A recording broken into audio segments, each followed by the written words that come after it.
Le monde a changé avec le Covid, avec des phénomènes comme de la Great Resignation, où tout le monde commence à démissionner à gogo parce qu'il n'y avait plus de sens à ce qu'ils faisaient, etc. Donc je pense que voilà, les générations changent. On a fait de l'intrapreneuriat, on a essayé de lancer un soft, on s'est ramassé de ouf, parce qu'on a essayé de lancer un produit quand il y a Zoom qui commençait à décoller, donc aucune chance. Moi je me suis passé, même sur LinkedIn, à faire des posts sur l'hybride, etc., à promouvoir un peu l'hybride, etc. Tu t'es Je fait me suis fait démonter.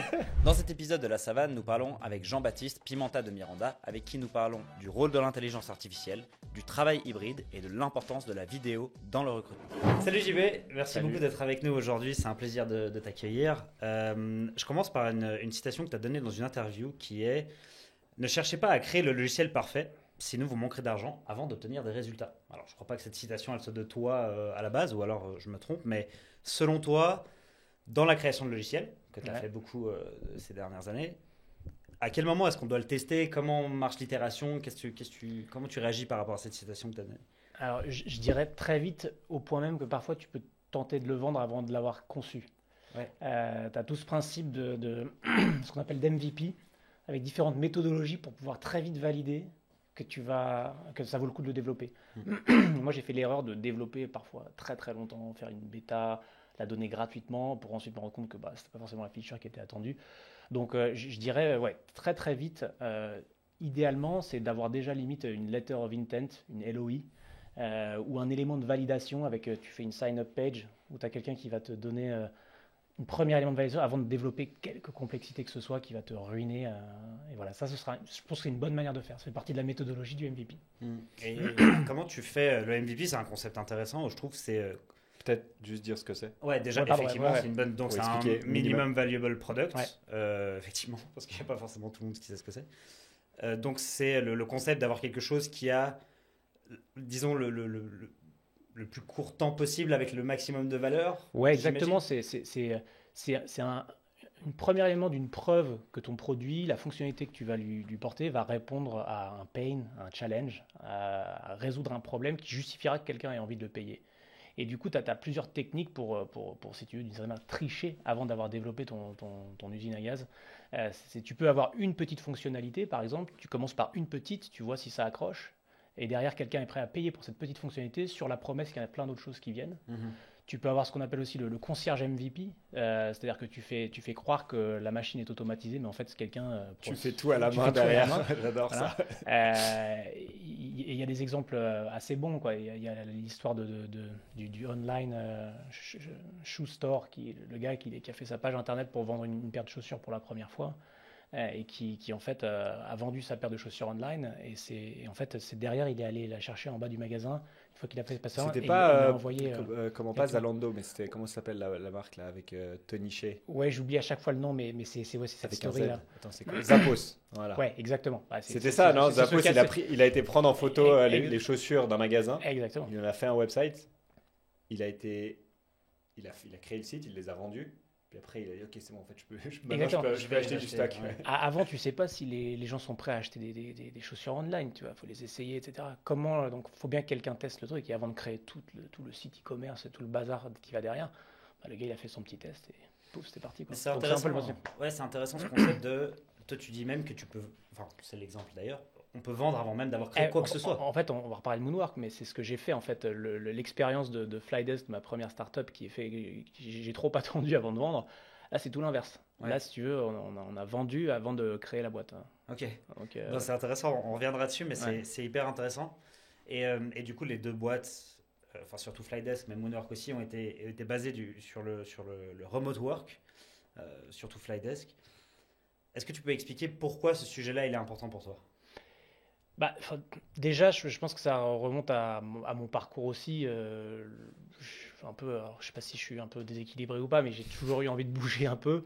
Vous avez pu voir dans le parcours, que ce soit durant mes études et mes premières expériences de boulot, j'ai toujours voulu privilégier l'endroit où je vivais et les expériences que j'allais vivre personnellement plus que mon travail. Au point que s'il fallait quitter des boîtes trop cool comme Apple, etc., parce que derrière j'avais une opportunité, parce que l'endroit où j'allais vivre allait être trop cool, j'allais privilégier ça. Donc déjà j'avais depuis le début une envie de découvrir le monde, d'être partout, et il y a ce concept le travail peut se faire de n'importe où, dès le début, et du coup, au fur et à mesure des technologies qui ont évolué, ensuite j'ai bossé dans les telcos qui m'ont permis aussi de comprendre la gestion du travail à distance, etc. Et au fur et à mesure, en commençant à manager des équipes un peu à distance, en remote, en ayant moi-même mes managers à distance dans des villes différentes, tout ça, ça a commencé à prendre à fond sur moi. Et dès 2013-14, je commençais à écrire sur ces sujets-là, où là tu es un peu au début quand même du phénomène du remote. Et les managers traditionnels, les boîtes un peu corporate dans lesquelles j'étais, c'était en mode... on avait beau vendre des logiciels pour la télécommunication et le travail à distance, les managers de ma boîte, c'était non, et tout le monde au bureau tous les jours. Donc tu vois, c'est-à-dire qu'il y avait aussi un esprit de contradiction par rapport à ça. Et du coup, au fur et à mesure, moi, j'ai commencé à vraiment embrasser le mouvement. J'étais à Hong Kong à ce moment-là, mon boss était à Singapour et mes équipes étaient dispatchées sur l'Asie. Et je me suis dit, putain, c'est trop con, quoi. C'est-à-dire que je vois que là, c'est quand même super intéressant. J'ai les gens dans mon équipe qui sont super motivés. On arrête de parler de salaire, d'augmente et de trucs chiants du quotidien du boulot. Et on commence à avoir des vraies conversations sur l'épanouissement, le bien-être. Et en fait, tout à coup, je me suis rendu compte, c'est un perk, c'est un bénéfice qui est tellement fort que ça dépasse même la rémunération, etc. Cet équilibre. Et donc voilà, j'ai commencé à adhérer à fond sur le mouvement du remote. Ça, c'était quelle année à peu près, juste? Ça, j'étais 2014, 2013, 2014, 2015, quand j'ai commencé à être en Asie aussi. Et ouais, donc ça a commencé à prendre en moi. Alors, depuis, j'ai évolué aussi, parce que j'en reviens du full remote, on en reparlera, mais parce que il y a aussi des phénomènes d'isolement, tu vois, de difficulté de mettre la différence entre le personnel et le travail. Donc, d'où le move vers le modèle hybride, qui pour moi est ce qui me plaît le plus en tout cas, et ce qui a l'air de plaire à pas mal de monde. Mais voilà. Parce qu'il y a pas mal il y a le Covid qui est passé par là, donc il y a pas mal de boîtes qui ont fait, il y en a qui ont refusé, qui refusent encore, etc., mais qui ont fait un modèle full remote, et puis ensuite ils se sont dit non, ça va pas, puis ils sont revenus en arrière. Mais ils ont vécu ce que je vis. Ce modèle, ouais, voilà. Avec un peu de... maintenant, c'est un peu le modèle hybride, on va dire. Ouais. Alors, pas pour tous, mais pour certaines boîtes. C'est quoi alors déjà, tu peux t'en parler avant. Pour toi, le modèle hybride, c'est un peu le futur, d'une certaine manière. C'est le compromis. Il y en a qui disent que c'est le pire des compromis. Moi, je trouve que c'est le meilleur des compromis. Okay. En quoi ce serait le pire des compromis? Il y en a qui disent que c'est le pire des compromis parce que tu dois savoir gérer deux modes. À la fois le remote, à la fois la gestion des bureaux. Et du coup, tu as des problématiques de gestion des bureaux partagés. C'est deux mondes différents. Et donc, c'est aussi ce côté cohésion d'équipe entre des gens qui viennent au bureau, des gens qui sont à distance. Et tu crées parfois des déconnexions. Donc, c'est difficile. On y reviendra. Mais pour autant, je pense que c'est le bon compromis parce que c'est celui qui donne de la liberté aux gens, en fait. Et alors, le danger que j'ai vu, moi, c'est avec le full remote, ce qu'ont expérimenté les boîtes, c'est pour ça qu'aujourd'hui, ils reviennent en arrière, c'est que tu as au début ce phénomène où tu envoies les gens bosser à distance et tu dis, putain, ça marche, les gens arrivent à bosser, c'est fou, quoi. Parce qu'eux, ils ont tous leur petit syndrome aussi de l'imposteur, où ils ont peur de ne pas faire bien, etc. Et donc, ils bossent beaucoup, en fait, ça marche bien, etc. Et au fur et à mesure, tu commences à avoir une déconnexion avec la culture d'entreprise qui commence à se faire. Et ça devient parfois difficile de garder une cohésion, etc. Donc, c'est la difficulté du full remote aussi, où tu commences à avoir aussi peut-être des gens qui commencent aussi à chercher du boulot, chercher du sens, etc. Et c'est surtout moi, c'est en tout cas ce facteur d'isolement où je me sentais seul, quoi. Je me sens seul chez moi, etc. Et à un moment, le vidéo call, c'est gentil, mais bon, t'en peux plus, quoi. Ouais, puis il y a le côté aussi, moi ce que je trouve intéressant quand tu es dans un bureau, c'est les pauses café, les moments où tu croises les gens dans les couloirs, c'est tous les trucs qui se font toujours la pause. Ouais, non mais c'est vrai. Le fait de temps en temps pouvoir parler d'autres choses, alors que quand tu es chez toi et que tu es que dans des meetings, tu prends jamais vraiment vraiment le temps de juste parler d'un truc qui s'est passé le soir d'avant ou le jour même, ou juste déconner sur un truc. Ça, tu le fais pas trop en full remote, justement. Et tout comme l'extrême inverse, où ça, pour le coup, c'est un monde que je veux plus voir, c'est le monde où tout le monde doit aller au bureau tous les jours, de 9h à 18h.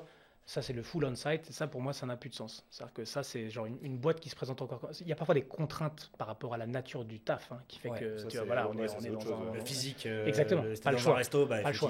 Mais ceux qui ont la chance de pouvoir bosser avec des laptops, je veux dire, c'est-à-dire que là, on s'ouvre des possibilités fantastiques. Et il faut laisser le choix aux gens de bosser un peu là où ils veulent. Avec, je pense quand même malgré tout, cette nécessité de temps en temps de se connecter à d'autres, physiquement, c'est important, C'est vrai que mentalement, on a besoin de ça, On est tous déjà des fous sur nos smartphones, alors il faut un peu...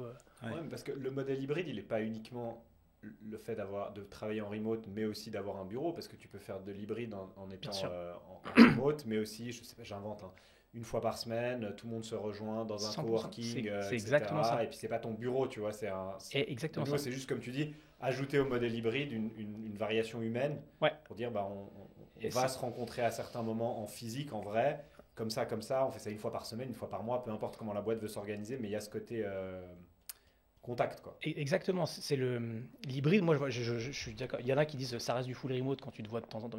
Pour moi, ça, je le définis comme de l'hybride. C'est-à-dire que j'ai mon home office ou si je bosse à la maison de campagne, très bien, super, c'est ton home office. Mais l'hybride, vraiment, ça peut être n'importe quel lieu. C'est-à-dire que c'était aussi dans l'ADN de Flydesk aussi, c'était le côté, on a fait une marketplace de coworking space aussi, parce que ces lieux tiers, etc., ça reste des bureaux. Hein. C'est-à-dire que c'est l'idée de pouvoir avoir des lieux dans lesquels tu vas pouvoir échanger, rencontrer d'autres mondes. Ça peut être tes collègues avec qui vous allez vous rassembler, mais ça peut être aussi d'autres personnes, d'autres boîtes. Et voilà, il y a aussi ce contact humain. Je trouve que c'est ce qui est hyper important. Tout seul, chez soi, tous les jours, voilà, c'est violent, quoi. C'est lourd au bout d'un... Ouais, bien sûr. Est-ce que ça devient une dimension du recrutement aussi? Parce que forcément, il y a des gens qui préfèrent être chez eux, il y a des gens qui préfèrent être au bureau, il y a des gens qui aiment bien un peu des deux. Donc du coup, c'est un nouveau critère en quelque sorte. Bien sûr. Autant pour les entreprises de promouvoir la possibilité, la flexibilité, ou pas. Dans certains cas, certaines personnes disent mais moi je ne veux pas cette flexibilité-là. Donc en fait, le fait d'en avoir, c'est peut-être moins bon pour moi parce que je vais aller au bureau et il n'y aura personne. Ça crée un critère, peut-être un challenge de plus pour les RH aussi. C'est clair. C'est pour ça que quand on disait, il y en a qui disent que c'est le pire des deux mondes parce que c'est à cause de ces difficultés que ça représente. Néanmoins, en termes d'attractivité, tu poses la question à des candidats, etc. Eux, ils vont te dire, ça fait partie de mes critères numéro 1 maintenant. Ouais. Le fait est, c'est que tu le retrouves comme critère sur les job boards. LinkedIn, t'as un filtre qui n'existait pas avant, où il y a marqué hybride, remote, on-site. La plupart des job boards l'ont. Et c'est un truc que tu as même avant d'avoir peut-être le filtre de salaire que tu peux avoir sur un job. C'est-à-dire que c'est devenu, pour moi, un des critères, c'est dans le top 3, si ce n'est peut-être le critère le plus important. Alors, moi, je ne recherche pas de boulot, mais moi, je ne considérerais même plus bosser pour une boîte qui me demande de venir sur site, hormis les contextes de job physique, hein. Mais c'est plus possible pour moi. C'est-à-dire que j'ai besoin de cette flexibilité. Je suis trop content d'aller au bureau, connecté, etc. Mais si de temps en temps, j'ai pas la possibilité d'avoir un peu un focus time, etc., ma productivité, elle est décuplée. Elle est décuplée et l'équilibre, il est là dans ce modèle hybride, quoi, pour moi. Tu as une stat entre hybride et remote, qu'est-ce que les gens recherchent le plus? Hybride, oui, pardon, ouais, c'est juste hybride et full remote. Et en fait, tu as deux cas. Tu as ce que les candidats, les employés veulent, et ce qui est mis en place. Non, mais est-ce que les entreprises... Alors, il faut regarder les stats qui évoluent un peu, mais généralement, il y a une plus grosse proportion des candidats à vouloir du remote ou de l'hybride, en très, très forte majorité. C'est-à-dire que les gens qui veulent aller au bureau tous les jours, là, c'est ridicule. Non, mais ça reste petit. Ouais, entre le remote et l'hybride. Alors, je pense que l'hybride est devenu gagnant. C'est-à-dire que ça reste la proportion la plus grosse.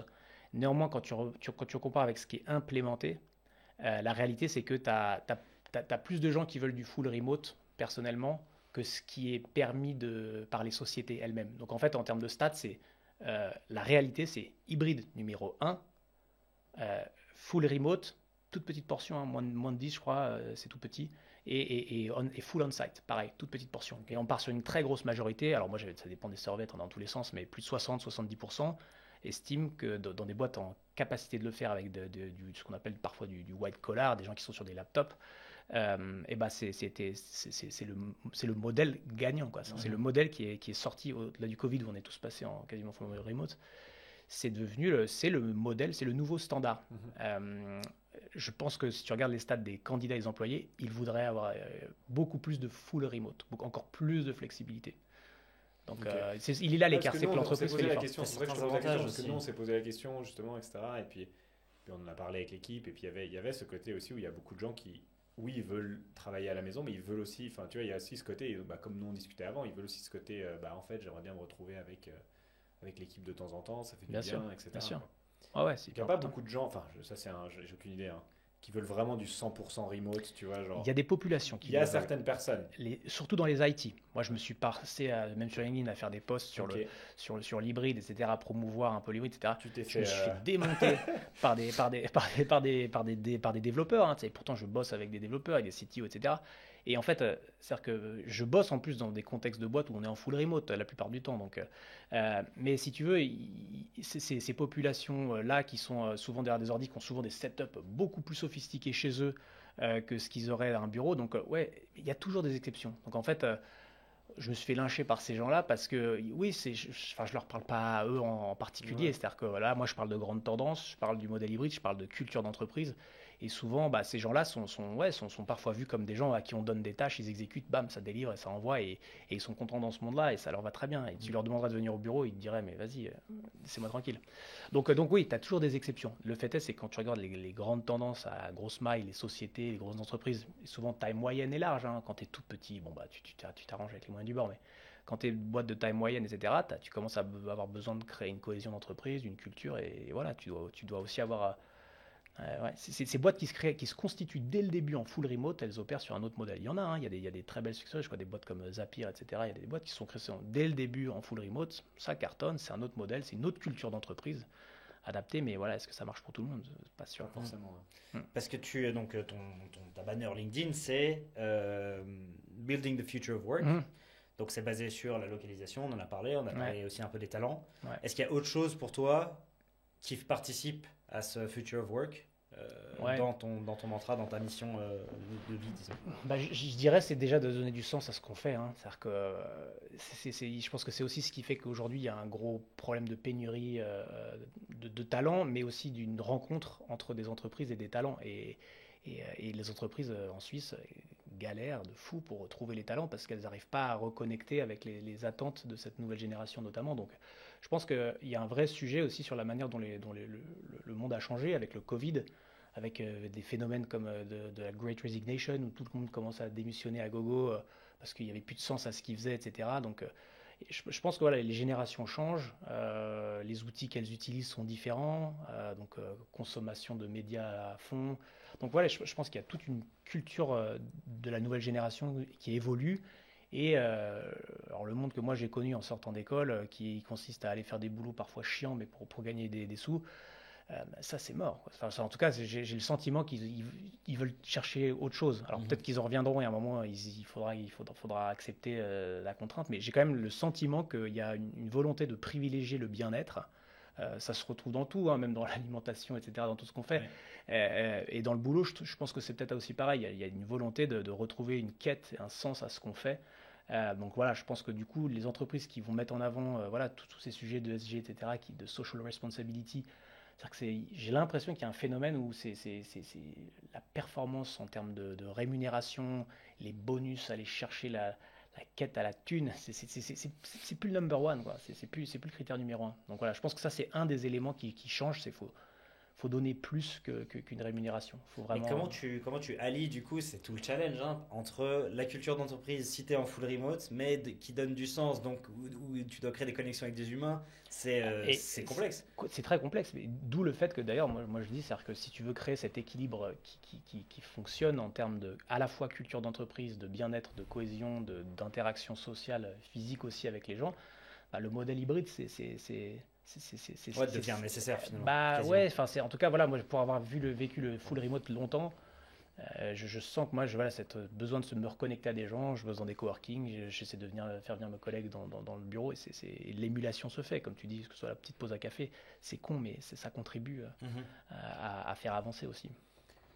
Donc avec Moonwork, tu réponds en soi au problème de talent, on va dire, pour faire très simple, dans ce Building the Future of Work. Avec Flydesk, tu résous le problème de la partie remote, pour faire très simple. Ouais. S'il y avait une troisième boîte que tu devais faire pour répondre pour on va dire, combler ce gap dans le building de Future of Work, il y en aurait une troisième? Honnêtement, c'est pas forcément Future of Work, mais là, ma nouvelle obsession, c'est de détruire ce smartphone et ces réseaux sociaux empiriques. C'est ma nouvelle lubie. Donc depuis déjà 1 ou 2 ans, je suis pas mal tout ce qui se fait sur les trends minimalistes, les téléphones minimalistes. T'as acheté le téléphone J'ai pas acheté ce Humane, voilà, c'est Humane, etc. Tout ça, en fait, ce qui est intéressant, c'est que tout ça converge vers la réalisation qu'il y a un gros problème et qu'il faut trouver absolument la solution pour se débarrasser de ce monde horrible qu'on a constitué et que quand on était jeune, moi j'avais pas de smartphone jusqu'à mes 16-18 ans et le monde était très bien. Ouais. Et là, j'ai mes enfants, etc. Ils arrivent dans le monde où ils vont commencer à me saouler avec des smartphones, etc. Et je dis, c'est hors de question, quoi. Donc, ma nouvelle petite obsession, alors c'est pas du future of work, mais c'est peut-être aussi du future of life, ça va dedans, etc. C'est de trouver un moyen de de rendre les gens autonomes à nouveau et pas dépendants de ces réseaux sociaux horribles. Le travail aussi malgré tout. Parce que mais moi, voilà, on en parlait où Max a pas, par exemple, toi, t'as pas mis tes emails sur ton téléphone, si je dis pas de bêtises, voilà, tu vois. Mais ce genre de truc, tu vas dire. Moi, j'ai mon addiction. Pourquoi je le fais pas? Comment tu gères ça? Parce que pour finir, c'est aussi t'es constamment sur ton téléphone, même si c'est pour le boulot, mais t'es pas efficace en fait, parce que 100%. T'es en train de tu brasses de l'air sur ton téléphone en envoyant 15 emails, mais en fait, c'était pas utile. Enfin, tu vois ce que je veux dire? Et en fait, ça a un lien avec le travail en soi. C'est des deux côtés. C'est-à-dire que c'est à la fois le smartphone, les réseaux sociaux, c'est vraiment l'enfer, l'addiction qui est en train d'être présentée. Donc je pense qu'il faut trouver des moyens de résoudre ça. Moi, mon addiction à moi, c'est pas les Facebook et Instagram, etc. Moi, c'est le boulot et le fait que j'ai un smartphone où j'ai tout, j'ai Slack, etc. Je me fais solliciter dans tous les sens. C'est l'enfer, il n'y a pas une seconde. Du coup, j'ai fait un peu ce que tu as fait. Moi, j'ai splitté mes 2 téléphones. J'ai un téléphone perso sur lequel je n'ai que WhatsApp.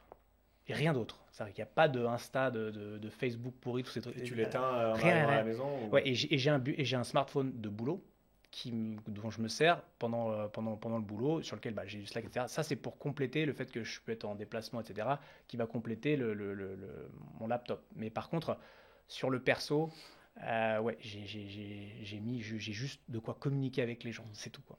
Je pense que le challenge, c'est pas de se débarrasser des smartphones ou des réseaux sociaux, parce que ça apporte aussi beaucoup de bien. Bien sûr. La question, c'est comment trouver l'équilibre et d'utiliser les bienfaits de ces outils-là qui sont utiles, qui ont fait avancer quand même la société, qui nous permettent de créer des connexions entre les gens et qui amènent énormément de bonnes choses, mais qui amènent aussi beaucoup de mal. On voit notamment avec l'algorithme de TikTok qui est un enfer. Le but, c'est de te laisser le nez dessus. Donc, et tu vois tous les gens qui sont un peu...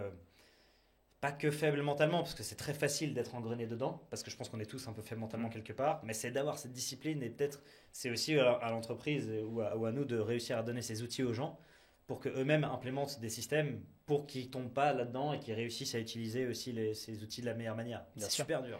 C'est une question d'équilibre comme tout. C'est ça, on parlait du full remote, etc. L'hybride qui est un équilibre aussi dans le lieu de travail pour... C'est comme ces smartphones, et il faut trouver cet équilibre, parce que eux, leur but du jeu, c'est que tu continues à scroller comme un maboule. Ouais. Et le fait est, c'est que quand t'en viens à te comporter comme ça, et moi pareil, avec le boulot et le smartphone, c'est que tu te retrouves en fait à te déconnecter de la personne qui est en face de toi. Et du coup, tu perds tout ce pourquoi on est sur la Terre, quoi. Donc, revenir au moment présent, rien que ça. Bien sûr. C'est quelque chose qu'on perd un peu, qui est difficile à gérer. Voilà. C'est une grosse discussion philosophique, ça. Non, mais gros topic. Il y a des choses. C'est un bon troisième pilier pour amener pour avoir un peu d'impact positif sur la. Moi, je pense que, alors, pour prendre une petite parenthèse, parce que je trouve que c'est un sujet quand même vachement intéressant. Je pense que l'intelligence artificielle va nous permettre de nous détacher de tout ça. Ouais, parce que moi, je suis assez persuadé que dans 10 ans, en fait, on n'aura plus besoin de smartphone, parce que ce qu'on aura, c'est un poteau intelligence artificielle à qui tu pourras poser toutes les questions. Je suis d'accord avec toi. Moi, je suis persuadé de ça. En fait, dans tous les films de sci-fi, quand tu projettes le bordel à long terme, il n'y a pas d'écran dans tous ces films de sci-fi. C'est-à-dire que par contre, tu as effectivement cette assistance. C'est-à-dire que moi, je crois beaucoup au fait de reporter l'information dans des devices dédiés qui vont t'apporter l'information dont tu as besoin sur le format dont tu as besoin. Exact. Le support de ce petit objet atroce sur lequel tu penches ta nuque et qui fait que tu ne regardes même plus ton mec, la personne à qui tu parles, ça c'est un fléau. Je pense pas qu'on va se couper de la data, mais effectivement je pense que l'intelligence artificielle va contribuer au fait de reporter l'information là où tu en as besoin, quand tu en as besoin. Un journal, peut-être que ça doit redevenir un journal. Pour consulter le journal, tu veux dire, un téléphone, ça doit redevenir un téléphone. Ouais. Ce que je veux dire. Donc, et l'outil du téléphone en tant que tel, en fait, a été poussé tellement loin que notre intelligence humaine n'arrive plus à l'utiliser de manière efficace. Mais si maintenant on a des assistants AI qui nous permettent d'utiliser ces outils-là de meilleure manière et qui nous guident dans l'utilisation, et en fait, parce qu'eux sont tellement plus intelligents, ou vont devenir en tout cas tellement plus intelligents que nous, ils vont nous connaître tellement bien, ils vont juste nous dire, fais ça. C'est ça qui va être bien pour toi, c'est qui va te rendre plus heureux, etc. Ouais. En fixant des objectifs, et je pense que ça sera un peu moi je pense que on va atteindre ce côté un peu coach permanent, quoi. Le truc qu'il faut détruire, c'est ce geste d'addiction abruti où tu sais même plus pourquoi tu scrolles. Ouais. Moi j'ai le problème avec les news, quoi. Je suis vraiment abruti là-dessus, c'est-à-dire que je scrolle les news comme ça et je les ai regardées il y a 10 minutes parfois. Ça va m'endormir, mais c'est très mauvais ce genre de choses, quoi. Donc il y a des choses sur lesquelles il y a des addictions dont on pourrait largement se passer. Et voilà, en restituant l'information au bon moment par l'IA pour quelque chose d'utile, etc., au fur et à mesure, On va se débarrasser. Moi, j'ai installé des couches minimalistes sur mes téléphones. Donc, moi, mon téléphone, il est atroce. C'est un écran noir avec des apps. T'as fait ça j'ai fait sur ton iPhone, tu dis sur mon smartphone, voilà, j'ai plus les apps, j'ai plus des raccourcis. J'ai vraiment c'est un répertoire immonde sur un écran noir sur texte blanc qui me dit mes apps. Déjà, c'est des trucs qui peuvent contribuer à faire que tu arrêtes. Moi, j'avais mis le grayscale là pour voir tout en gris et tout. Voilà, donc, bref, il y a tout un mouvement qui commence à se porter. Donc voilà, ça, c'est un sujet qui m'intéresse. Ouais, super intéressant. On ferme la parenthèse, on change complètement de sujet pour parler d'autre chose qui est le sujet des accélérateurs et des incubateurs dont on voulait parler un peu parce que c'est des choses par lesquelles tu es passé avec tes projets. C'est quoi ton avis général sur ces programmes? Et je pense que c'est très bon déjà. Il faut passer par là, je pense. Alors ça ne veut pas dire qu'il y a exception toujours. Hein. Il y a des boîtes qui ne sont pas passées par là, qui sont très bien sorties, etc. Mais je mets dans l'accélérateur aussi tous les programmes d'incubation, de support, de levée de fonds, etc., que ce soit du Y Combinator, etc. Il y a toujours un élément de validation malgré tout sur ce que tu as commencé à faire qui va te dire, ok, je suis peut-être dans une bonne direction. Donc il y a le côté, je suis accompagné par un tel qui va t'aider dans ton pitch de levée de fonds, etc., pour trouver des clients. Donc ça, c'est assez important. Ce qu'il faut faire vraiment il faut vraiment faire attention, quel que soit le pays où on se trouve, il faut bien sélectionner. C'est une perte de temps de dingue. C'est-à-dire qu'en fait, moi, sur Flydesk, la première boîte, c'est-à-dire que j'ai passé énormément de temps à faire des candidatures sur des incubateurs, des accélérateurs, plein de trucs différents, si tu veux, au point qu'à des moments, en fait, tu étais en train de faire des candidatures sur de l'hypothétique de demain de ton business, et en fait, t'en oublies de faire ton business, en fait. Ouais. Donc, et tu vas... Donc, je préconiserais de faire une vraie sélection par rapport dans le pays dans lequel on se trouve, etc., pour n'en sélectionner que 2, 3, 1 ou 2 qui sont bons, et sur lesquels on va se concentrer. Et je recommanderais d'essayer de se concentrer sur ceux qui vont apporter du cash non dilutif. Ça, c'est un petit critère aussi. Le cash, c'est l'essentiel. Hein. C'est une des raisons pour lesquelles les startups meurent. C'est pas de traction commerciale où on run out of cash, quoi. Ouais. Et donc, du coup, vraiment, j'encourage les gens dans leur début à aller chercher l'argent là où ils se trouvent et du non dilutif, c'est-à-dire de ne pas distribuer trop vite des shares parce que ça pourra avoir un impact plus tard sur les levées de fonds ultérieures. Donc voilà. Donc nous à Hong Kong, on avait été accompagnés par Cyberport. Il y en a d'autres qui sont excellents, qui t'apportent de l'argent non dilutif, qui te font un élément de validation. Tu es accompagné. Voilà, sur Genève, il y a la Fongite notamment. Vaud, il y a le FIT, etc. Donc il y a pas mal il y a des vrais. Il y a plein d'autres programmes, etc. Mais il y en a certains faut les identifier assez vite par rapport à là où tu vas mettre ton siège, qui vont pouvoir t'accompagner et qui seront efficaces. Voilà. En termes d'apport financier. Et voilà. À Genève, avec Moonwork, tu as fait le programme WeBuild. Alors ouais, c'est effectivement, alors pour la comparaison, Flydesk, c'était un peu entrepreneuriat self-made, on va dire, avec Friends, Family, Money, et puis ensuite des incubateurs qui nous ont aidés, etc. Là, Moonwork, c'est un autre modèle encore d'entrepreneuriat. C'est-à-dire que là, j'ai travaillé avec WeBuild, qui est un venture building studio.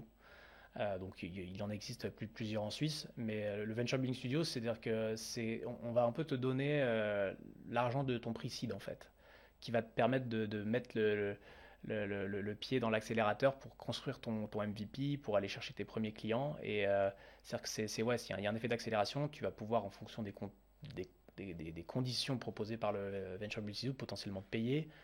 Donc tu vois, il y a aussi, c'est un peu entrepreneuriat de luxe. Où tu vas pouvoir être accompagné un peu financièrement, prouver plus, avoir de l'aide aussi, parce qu'il n'y a pas que l'argent, il y a aussi on va t'enlever certaines difficultés que tu aurais eu à traiter, que ce soit légales, administratives, etc., qui fait que tu peux te concentrer sur le business. Donc ça, c'est quand même la force des Venture Building Studios. Ensuite, tout n'est pas rose aussi, dans le sens où tu sais que tu viens avec une enveloppe aussi, et que du coup la part d'equity qui sera potentiellement allouée à la founding team sera plus petite qu'évidemment si tu étais parti avec ton bâton de pèlerin et que tu prouvé quelque chose de fou et qui du coup là les gens ont envie d'investir, etc. Là il y a quand même un effet, il faut comprendre, de dilution au départ de ton capital en tant que founder, qui fait que s'il y a de l'attraction et des clients et de l'argent qui rentre, etc., tu vas pas avoir de problème à lever, etc. Mais si tu es encore en phase de prouver et tu dois aller tu dois aller chercher encore de la seed money parce que tu as encore besoin de continuer à investir, notamment chez nous avec Moonwork, on a besoin d'investir sur l'IA, etc. parce qu'on voit que ça commence à prendre. Donc tu vois, tu es dans ce moment où c'est quand même plus dur de lever aussi parce que tu peux te dire, ok, si on rentre dans une modèle d'une boîte qui a une vraie mission d'envergure technologique, ça veut dire cash, ça veut dire beaucoup de cash, ça veut dire beaucoup de rounds, et ça veut dire qu'au fur et à mesure, si l'équipe, la founding team se trouve tellement diluée qu'elle a perdu son pouvoir pour les rounds d'après, bah en fait, il y en a qui se disent, les VC un peu traditionnels qui sont pas trop risk-takers, etc., ils vont se dire, bon, bah voilà, il n'y a pas assez de skin in the game pour la founding team. Et du coup, est-ce que ça vaut le coup de mettre de l'argent pour continuer à accélérer? Donc c'est aussi le trade-off, c'est-à-dire que d'un côté, on a de l'argent au départ, c'est bien pour démarrer, on peut aller très très vite, mais par contre, ça nécessite du coup de prouver très vite par la traction commerciale et le revenu pour pouvoir essayer d'attirer des investisseurs, parce que si tu laisses trop de temps passer, voilà, c'est-à-dire que de toute façon, voilà, c'est limite dans un monde idéal, il faudrait qu'avec l'enveloppe de départ, tu ailles direct chercher une série A, quoi. Donc, j'ai l'impression que dans ce que tu décris, un programme comme WeBuild, c'est peut-être pas pour un first-time entrepreneur, c'est peut-être quelqu'un qui a déjà un track record, qui sait un peu comment construire une boîte et qui arrive avec un modèle qui soit solide, qui connaît les tenants et les aboutissants de ce qu'il y a besoin pour construire une bonne équipe, construire un bon produit et de développer tout ça. Tu vois, tu as vraiment décrit Flydesk comme étant un peu le voyage classique, hein, c'est-à-dire c'est mon premier bébé, j'ai fait des milliards d'erreurs, mais après j'ai un learning de fou, tu vois. Ça ne veut pas du tout dire que Moonwork ce sera un succès garanti, je veux dire. Mais par contre, ça veut dire que en 6 mois, 1 an, on a exécuté des trucs de manière beaucoup plus rapide, de preuves à aller chercher, etc.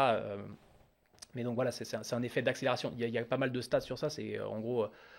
voilà, combien de startups faut lancer avant d'en réussir une, tu vois, et parfois tu es sur du 3-4, tu vois, et si tu regardes l'ensemble des startups on parle souvent des success stories, à chaque fois tu as des trucs, encore lui a raisé tant, mais combien se sont vautrés, quoi.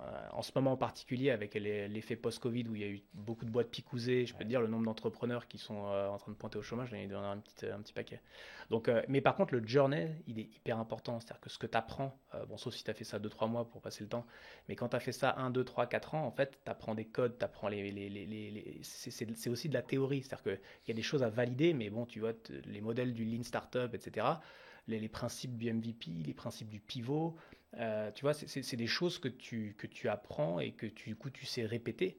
Encore une fois, ça ne veut pas dire que tu vas gagner à coup sûr, non, mais tu réduis exactement, tu dérisques, et plus tu apprends à vite pivoter, avec l'argent qu'on t'a donné, plus vite tu as de chances de pouvoir toucher un pain côté client qui va faire que tu vas créer une belle boîte, quoi.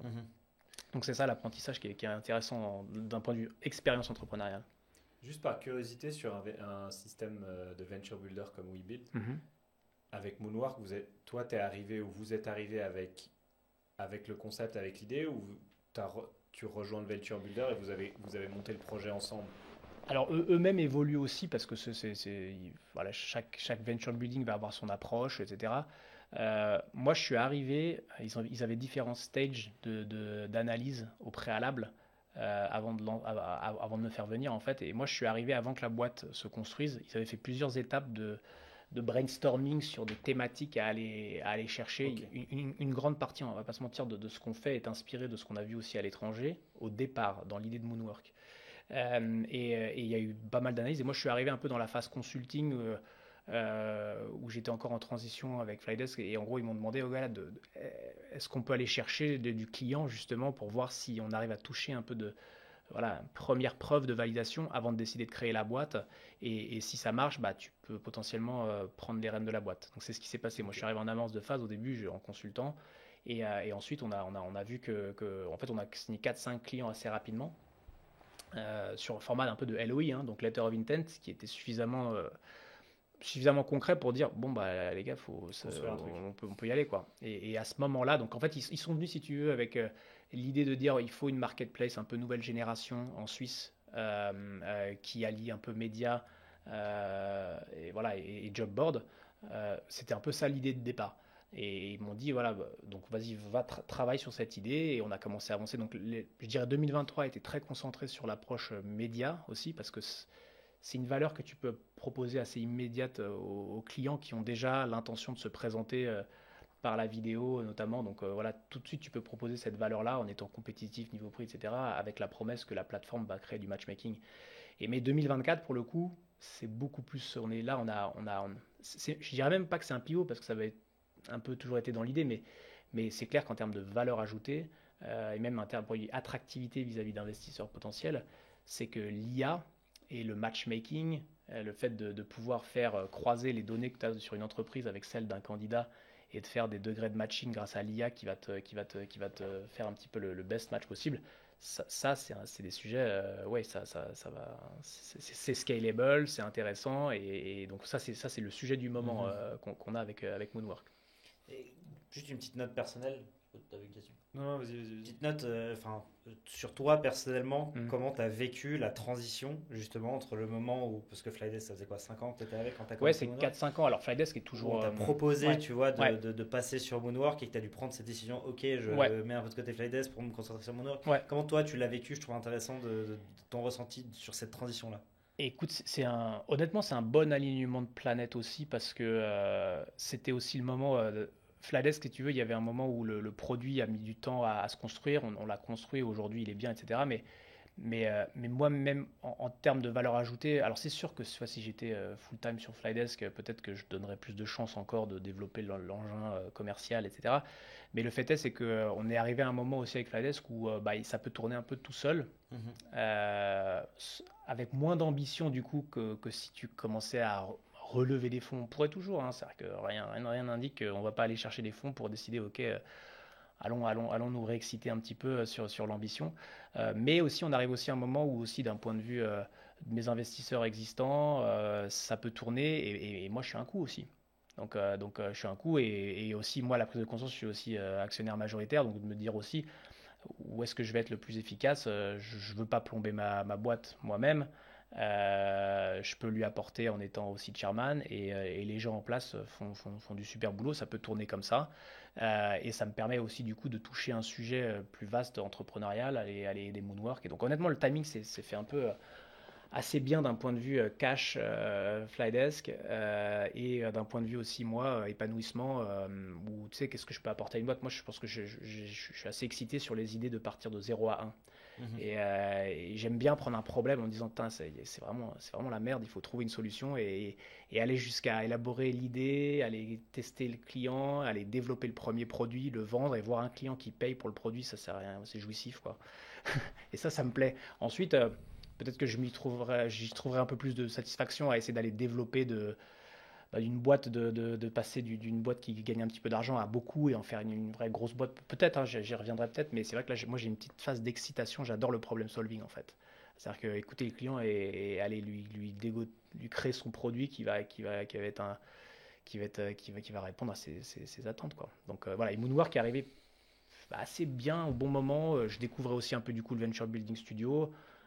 Et puis voilà, le match s'est fait comme ça et puis ensuite on s'est lancé dans l'aventure. Pour toi, pour Flydesk, pour Moonwork. Ouais, exactement. Et en plus on est dans une thématique, tu vois, assez proche quand même. Ça reste c'est de la HR tech. Alors c'est plus dans la productivité, dans le management de la workplace et des individus, des employés. Mais là on rentre dans le recrutement qui est aussi un autre pain, mais qui touche quand même des valeurs d'attractivité, de freedom, etc. qui sont plutôt chères qui me sont chers, donc voilà, c'est honnêtement bon timing.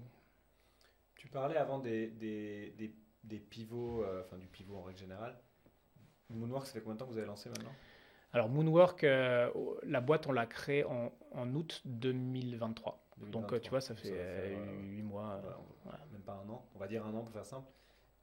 Vous avez déjà pivoté d'une certaine manière, pas vraiment. C'est quoi un peu les étapes qu'il y a eu, parce que je les trouve intéressantes en soi. Ouais, comme je te disais, tu vois, au départ, en fait, il y a une boîte une boîte française qui s'appelle Welcome to the Jungle qu'on trouve assez admirable sur la manière dont elle a reconnecté les entreprises avec les jeunes générations en France, en fait.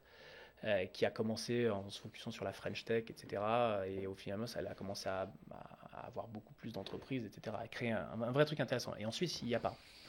En Suisse, il y a Job Cloud, qui est ce que c'est, mais qui est une plateforme que je considère étant encore traditionnelle. Elle a le mérite d'être quasi monopolistique sur le marché suisse.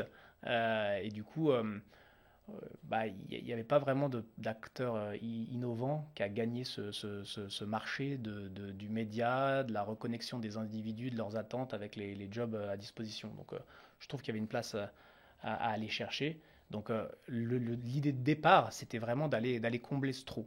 Ensuite, et du coup, on apporte de la valeur par le média. Donc, pour faire concret sur Moonwork, en gros, l'idée de départ, c'était on vient chez nos clients, on propose une sorte d'abonnement qui va inclure le fait qu'on vient chez vous.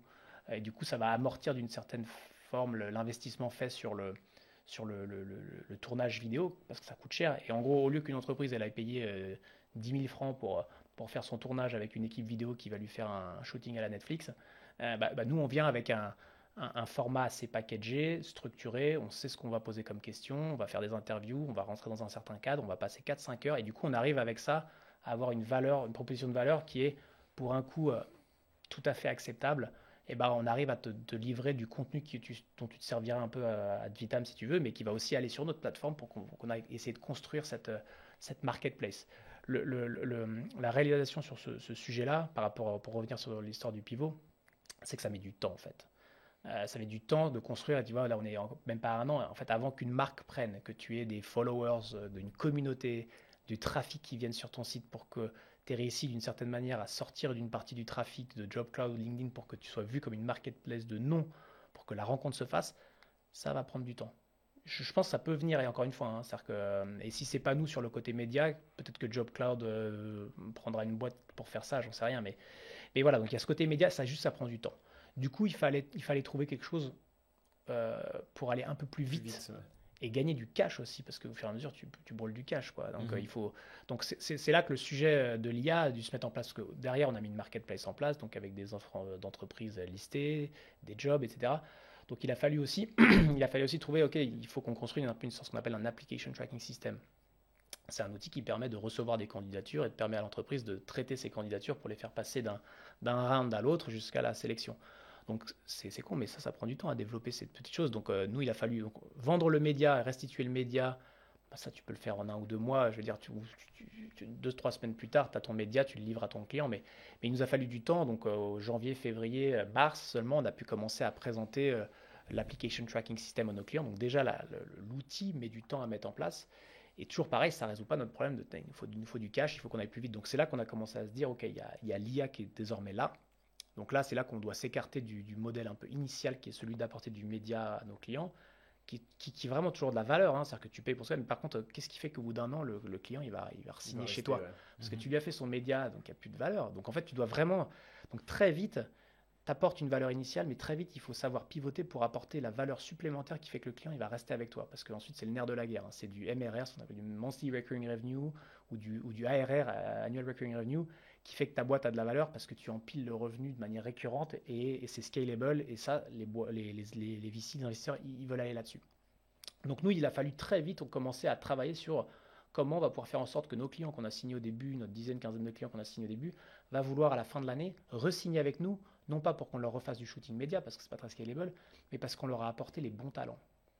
Et là, sur tout le sujet d'acquisition du talent, évidemment, qu'est-ce qui s'est passé entre le moment où nous on se lance et Welcome to Jungle en France il y a 10 ans, et là, nous, il y a l'IA qui est là. Donc, et l'IA, on a tout à coup, toutes les boîtes pourraient faire leur propre outil d'IA, en fait, avec j'analyse mes CV, je me fais mes critères, etc.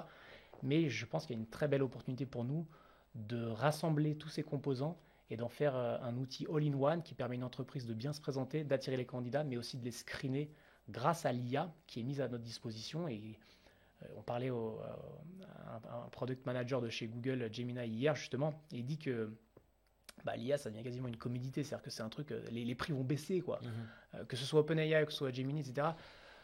Ça va baisser, c'est-à-dire que tout le monde sera à dispo. Donc maintenant, c'est qu'est-ce qui va trouver les applicatifs vraiment utiles et combiner les bonnes pockets applicatives de l'IA pour pouvoir vendre un service qui va résoudre un vrai problème. Et le recrutement, c'est un sujet mais top, quoi. Il y a un vrai problème en Suisse, et chacun peut ici créer son petit outil d'IA s'il veut pour essayer de se débrouiller.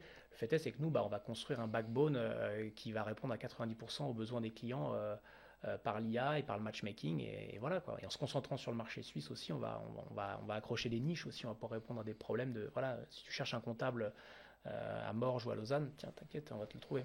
Est-ce que tu imagines plutôt l'IA, toi, comme plusieurs applications qu'on aura, chaque IA spécialiste dans son application, et donc tu as ton armée d'IA, ou est-ce que tu crois plutôt en un concept comme le AGI, où tu as une générale qui te permet un peu de tout faire? C'est un peu le débat dans l'intelligence artificielle en ce moment, c'est est-ce que tu en auras plein qui font chacune sa spécialité, ou est-ce que tu en auras une qui sait tout faire?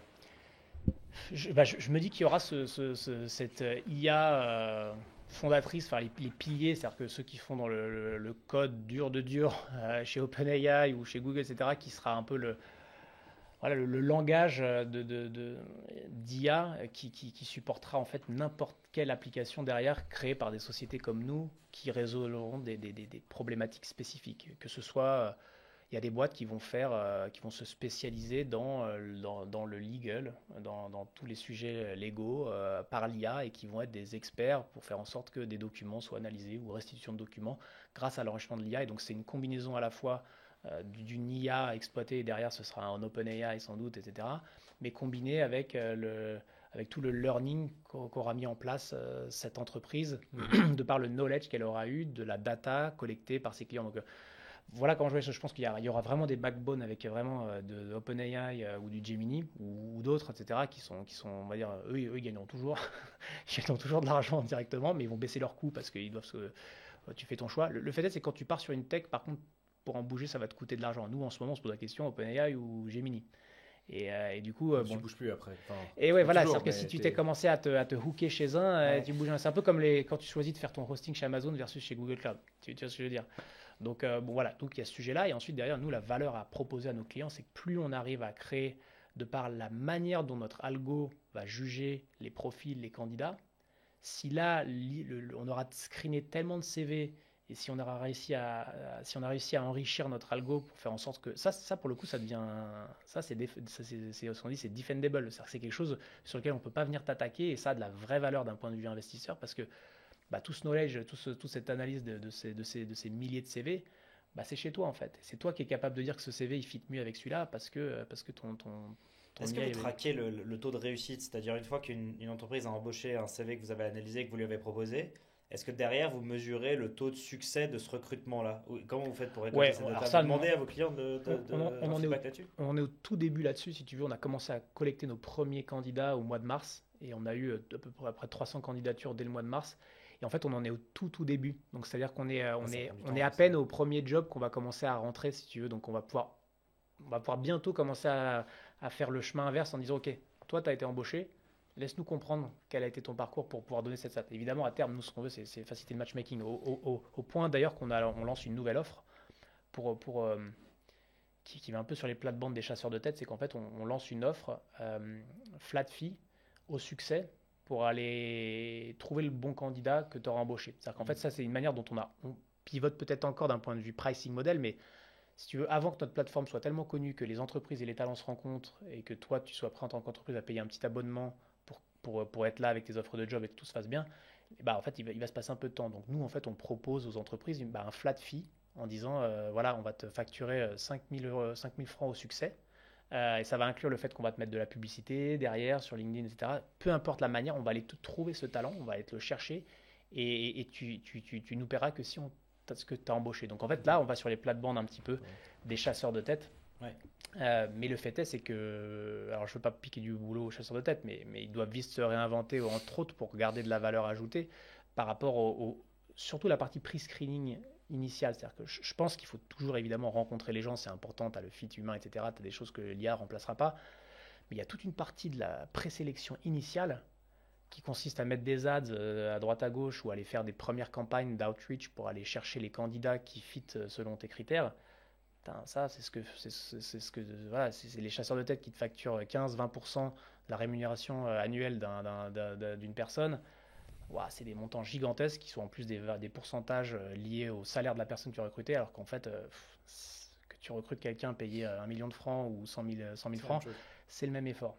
Donc en fait, ça vient d'ailleurs de tout cet écosystème de ventures dans lequel on fait partie, parce qu'il y a notamment une boîte qui a des investisseurs communs, mais il y a Neo par exemple, qui a changé la manière dont les transactions peuvent se faire en proposant un flat fee.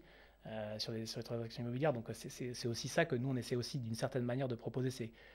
C'est moderniser la manière dont la recherche de talent va pouvoir se faire, et en proposant un flat fee parce qu'on ne fait pas plus d'efforts. Donc, c'est ce que les gens veulent. Exactement. Donc, et en fait, qu'est-ce qui nous permet de faire ça aujourd'hui? C'est l'IA, en fait, qui nous permet d'automatiser certains processus et d'être en grande partie plus efficace sur le recrutement. Donc, voilà ce vers quoi on va. Vous avez une partie importante qui est vidéo sur Moonwork, on n'a pas vraiment parlé, mais on peut en reparler après. Mais là, par rapport à l'IA, est-ce que dans votre système, l'IA prend en compte cette partie vidéo aussi, j'imagine? D'analyse de soft skills, exactement, etc., parce que ou pas du tout? Si, okay. À fond. C'est dur à faire dans une vidéo, non? Moi, je l'ai jamais fait, mais j'entends de plus en plus les gens qui traversent ce processus dans le sens où les entretiens vidéo, où j'imagine que vous faites un peu de ça aussi, c'est le côté parle 2 minutes devant une caméra. Moi, je suis assez à l'aise devant la caméra. Alors, je sais pas, toi aussi, mais tu pourras en parler mieux que moi parce que tu connais mieux, mais voilà, pour la petite... En fait, nous, on avait fait ça à l'époque chez Seedstars, et le truc intéressant qu'on avait réalisé, en fait, c'est que tu postes un job, tu reçois, je sais pas, 200 applications, c'est le bordel, mec, ça prend tellement de temps et tout. Et si tu rajoutes, faites une vidéo de vous de 1 minute, boum, en fait, t'en as 30, tu vois, d'applications, parce que t'as personne qui... Les gens, ils sont là, mais chier, ils le font pas. Et en fait, les 30 qui le font, ils seront pas les 30 bien, mais en fait... Et t'as peut-être raté quelqu'un de bien qui l'a pas fait, mais en fait, s'il prend pas 1 minute pour faire la vidéo, t'as screené, en fait. Et en fait, ça te prend 10 minutes derrière à... Tu vois ce que je veux dire? Si en plus, t'as un outil AI qui potentiellement peut faire du bon boulot sur une pré-analyse de la manière dont la vidéo est faite, tu vois, est-ce que le son, est-ce qu'on entend bien, enfin tu vois, même des trucs basiques, c'est toi qui sais mieux là, mais je te laisse parler après, mais tu vois, en fait de 30 tu passes même à 15, puis t'en as plus que 15 à regarder, tu vois. 100%. C'est comme ça que ça marche du coup? C'est exactement comme ça. En fait, on a parlé au tout début un petit peu du côté vidéo pour les entreprises pour qu'elles se présentent. Voilà, là ça on est dans la partie j'attire des candidats pour leur montrer ce qui se passe chez moi. C'est un peu d'authenticité. Plus marque employeur. Marque employeur, exactement. Ensuite, tout ce qu'on a fait aussi, c'est côté candidat.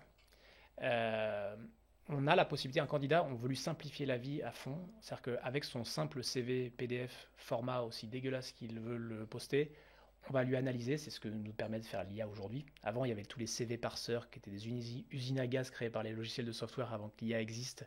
C'est qui te recompose des CV à droite à gauche en réussissant très mal à le faire. Ah, quand tu uploades le truc et voilà. C'est ça, ok. Voilà. Et donc au final, on ne te rappelle jamais parce que ton CV rentre jamais dans les cases. Là, l'IA a permis de changer ça. Donc ça a permis de foutre quasiment à la poubelle toutes ces technologies de CV parseur parce que l'IA est intelligente au point de comprendre un PDF, le restructurer, etc. Donc nous, on utilise cette partie-là pour recomposer déjà le CV et on propose la vidéo, la candidature du candidat par la vidéo. Alors, on le met aujourd'hui en optionnel parce qu'on a tout testé. On avait mis au début vidéo obligatoire, énorme drop, trop gros drop. Maintenant, on le met en optionnel en expliquant que si tu mets ta vidéo, tu augmentes tes chances. Tu as X% de chances supplémentaires de trouver un job. Exactement. Et pardon, je te coupe, mais c'est juste que je trouve ça vachement intéressant. Tu as un trop gros drop, mais c'est pas une qualité. Enfin, dans le sens, est-ce que c'est ça pas dépend des jobs. La boîte, je comprends qu'elle a de la peine à se dire vous allez m'envoyer que 3 candidatures et je dois payer pour ça, mais logiquement, enfin, je sais pas, je me dis que tu as les 3 personnes qui se sont quand même tout à fait raison. Cassé à faire leur vidéo, etc. Donc écrire un texte, réfléchir, se positionner devant, se recoiffer, machin, faire la vidéo, c'est stressant. Enfin, tu as tout ça et tu te dis, mais en fait, un de ces 3, même si j'en ai moins, c'est au moins des gens qui ont un peu envie de bosser pour moi, quoi. C'est à 100%. Je pense que ce sera sans doute la majorité des jobs. Mais je vais te dire pourquoi on a décidé quand même de ralentir le fait de forcer cette étape-là. Et ben en fait, tu as des jobs pour lesquels déjà des personnes un peu plus introverties, ça peut être des codeurs aussi, c'est-à-dire que les gens, ils n'ont pas besoin même d'être bons dans la manière dont ils vont s'exprimer, etc. On a moins d'attentes. Donc en fait, toi, c'est aussi votre métier, vous êtes là-dedans, etc. Vous sauriez faire cet exercice-là. Mais en fait, tu as des jobs pour lesquels, d'une, tu as des gens qui vont se saborder parce qu'ils sont nuls à cet cet Ça va pas leur faire justice. Ils sont pas du tout à l'aise. Pas du tout à l'aise. Alors qu'en plus, naturellement, ils seraient complètement différents. Tu as aussi des sujets qui sont un peu touchy, qui sont liés aussi à la diversité. C'est con, mais tu rentres dans un élément où tu vois, tu affiches qui la personne, etc. Tu as des gens qui sont pas à l'aise avec leur corps, etc. Tu peux avoir plein de sujets comme ça. Donc en fait, on s'est dit aussi, ok, bon, en dehors du fait que parfois, tu as des jobs pour lesquels c'est hyper dur de trouver des candidats. Si en plus tu leur rajoutes une vidéo, tu te flingues. En revanche, mettre la vidéo optionnelle déjà tout le temps là, pour que celui qui fasse l'effort, tu as fait raison, c'est des preuves de motivation. Il y a des points, Déjà, je parlais ce matin ça avec un client et en fait, déjà les lettres de motif texte, faut arrêter quoi. Genre, elles sont 100% écrites par ChatGPT. Plus personne les lit, c'est absolument Je me ridicule. demande qui lit ça, moi, surtout, c'est ça. Moi, j'en lis jamais. Mais je les lis, moi je les lis pas. Et si on devait m'en demander, je le ferais par ChatGPT. Enfin, faut arrêter de se mentir. C'est clair. Donc en fait, ça ne sert à rien, ça n'a absolument aucune valeur. donc hormis le fait de se dire, putain, j'ai fait chier la personne pour lui demander 85 questions, et le fait d'être allé sur ChatGPT le faire, c'est déjà montré qu'il a envie. C'est déjà montré qu'il a envie. Bon, au final, on s'est dit, nous, bon, ok, remplaçons ça honnêtement par la vidéo. Et on demande en fait la vidéo. Au début, on avait fait un processus avec plein de questions, enfin 2-3 questions pour expliquer qui la personne était, etc. C'est plus qu'une seule et en vidéo, fait, on l'a rassemblé en une seule vidéo pour dire, ok, t'as une petite minute, dis-nous un peu qui t'es, présente-toi, etc. On